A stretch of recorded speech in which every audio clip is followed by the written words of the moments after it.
Connue pour sa plage, l'Isle-Adam abrite d'autres trésors du patrimoine, un barrage et 2 écluses. Une petite de 125 mètres construite en 1903 et une autre de 185 mètres créée en 1972. Ces 2 écluses accueillent près de 30 bateaux par jour. Sans ces ouvrages d'art, il n'y aurait pas de navigation possible sur l'Oise. Les barrages servent à maintenir une profondeur qui permette la navigation en toute saison et les écluses servent à franchir les marches, les dénivellations occasionnées par les barrages. Le principe de fonctionnement d'une écluse est simple.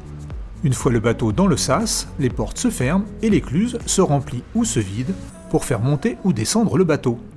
L'opération prend une vingtaine de minutes. Pour surveiller et faire fonctionner les éclusiers sont installés dans cette cabine.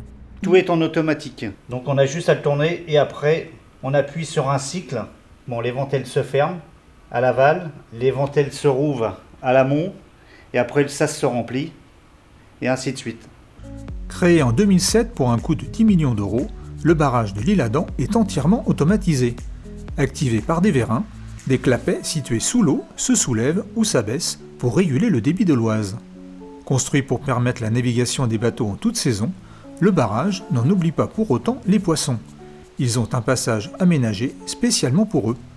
Donc le principe, c'est de laisser une chute que les poissons puissent remonter, qui est calculée pour être de 22 cm. Et ensuite, ils ont un bassin de repos. Donc ils passent les 22 cm, ils se reposent et ainsi de suite. Certains appellent ça une échelle. Ça permet de passer du bief aval au bief amont, puisque par les clapets du barrage, c'est impossible pour eux. Les écluses et le barrage ne se visitent pas. Elles ne sont ouvertes au public qu'à de rares occasions, comme les journées européennes du patrimoine.